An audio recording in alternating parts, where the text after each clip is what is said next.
my second time here. Last year, I also attended the Togolese Independence Day celebration. And I would only say, like he mentioned earlier, I'm from Senegal, but he made a mistake. I'm Senegal or Togolese today. Because every time an African country is celebrating its independence, it is Africa that is celebrating independence. So today we are all Africans. And I'm so glad to be here. Just make sure before I leave, you give me my Togolese green card. I will make it. But I am very honored to be here. I am the director of the Mayor's Office on African Affairs. And let me say, je parle français. Comme tout le monde, I don't want to wake up Molière, so I have to speak in English because my French is so horrible. And before I go a little further, let me also acknowledge some of my colleagues. I have Kim McCall, who's my colleague at the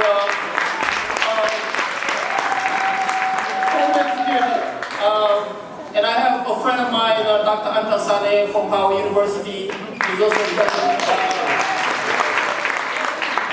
Fatimata from Voice of America, and I also have a couple of friends in the audience. I think I saw Theodore Gachu and some other friends in the community, so welcome and thank you for coming. As I mentioned, the office that I lead is the only office on African affairs at the municipal level in the entire United States.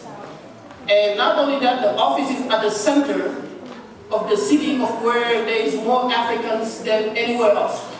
The New York metropolitan area has the largest number of African immigrants at 212,000. This Washington metropolitan area, we have the second largest at 162,000 African immigrants. And the Office of African Affairs is the only one that is established to make sure that when Africans come to DC, they get the support that they need to have access to houses, jobs, education. If they do not speak English, our office is here to make sure that their inability to speak English does not become barriers to public safety, does not become barriers to finding jobs or education. And this all fits under our language access program that my colleague, my friend Theodore Gachu has been advocating for a long time. So please give him a round of applause. But let me just speak a little bit on a different topic. Because I saw here you have Let's Rise Together. And this is the reason why I came. And I know exactly how we can do that. Because for the longest time, as your president mentioned earlier, Victor and Sylvester, who's also a good friend of mine, as they all mentioned before I came, the African community, we are hurting ourselves. We are hurting ourselves, we are fighting against ourselves, we are competing against ourselves instead of partnering with each other. What I see a lot is, in one small community, there are 10,000 Senegalese associations of something. There are 1,600 Togolese associations of something. Why can't it just be one association of Togolese community? Why does it have to be 6 associations of Senegalese community? And everybody's going after the same resources. Everybody's competing against each other. Everybody's trying to fix the same problem with the same resources, duplicating efforts. We are wasting our time and we are hurting ourselves. We should be working together. So, when we say let's rise together, that's exactly what we need to do. So let me tell you how we can do this. The first thing we need to do in order for us to rise together, we have to come on time.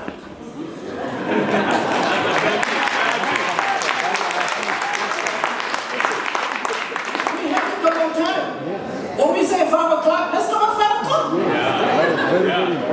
If somebody's late, let's start. When they come, they catch up.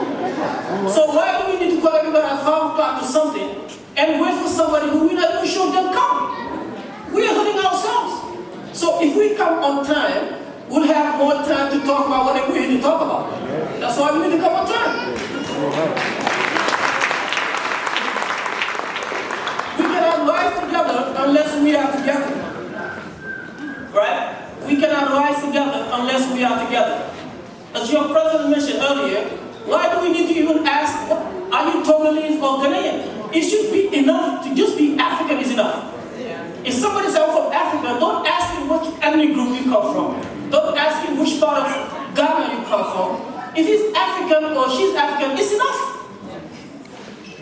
It's enough. We don't need to go into the details about the language, the ethnicity. We are holding ourselves. And we cannot be together unless we love each other. Right? But we cannot love each other if we remain separated. The African community is too divided. It's too divided. We have so much talent, so much education, so much knowledge, but we are too divided. I always tell people the presentation that I go to, right? I'm inspired by Malcolm X talked about black nationalism.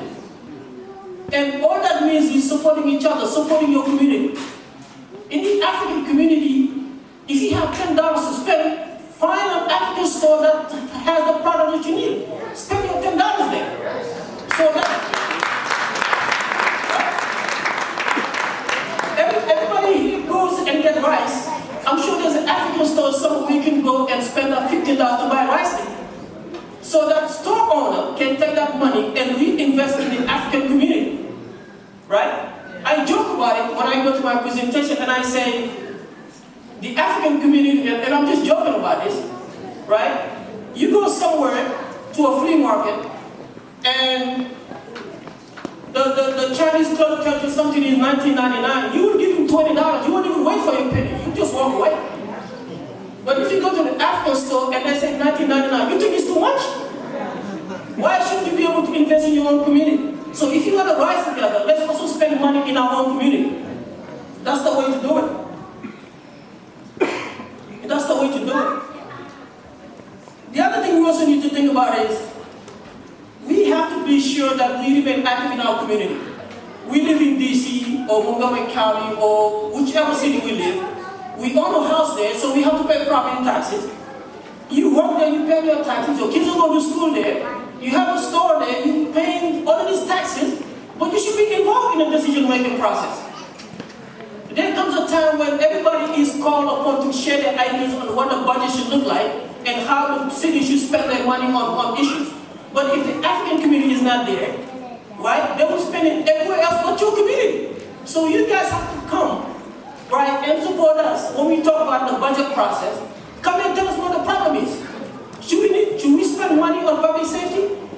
I don't know what the problem is unless you come tell me. Should we spend money on language access? You have to come be involved. But the African community, we tend to sit behind and let somebody else do the work. Like we always have, Togo is always present, right? And everybody, but nobody else is present. We have to make noise. We have to make noise. The biggest problem that I have is trying to change the mentality about the African community.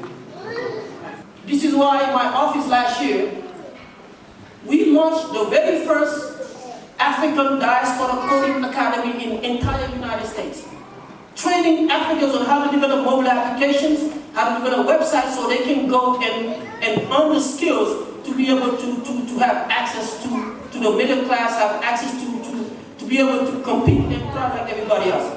Those are the main things we need to be focused on. And so there are a lot of Africans here. And so if we want to rise together, you guys have to be able to figure out either it's Montgomery County or DC or Orlando. You guys have to be able to get together as one African community, not just as Togolese people, but as African people, and be able to go and advocate your lawmakers, ask them to keep them accountable on the money you are paying in taxes. Where is it going? Is it coming to your community? If not, then it should be coming to your community. But if nobody's doing it, then we will lose it. And I'll end with this, as somebody mentioned earlier, it's a lot of complaining. It's a lot of complaining.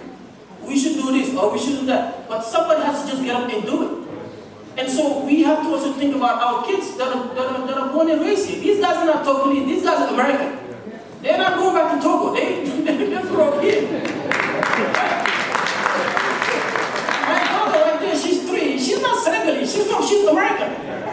Right? So I have a duty as a father to make sure that her identity, her culture is not lost within the bigger identity and the bigger culture. But if I don't go and say it, we all lose out. So let me just encourage everybody. to think really carefully about something we mentioned here today. We've been saying it for the longest time ever. Africans need to get, since Kwame Nkrumah we've been saying this thing. This is now 2016. We are still divided. And if we keep going this way, we'll still be divided. And I hope that's not the case. Thank you very much.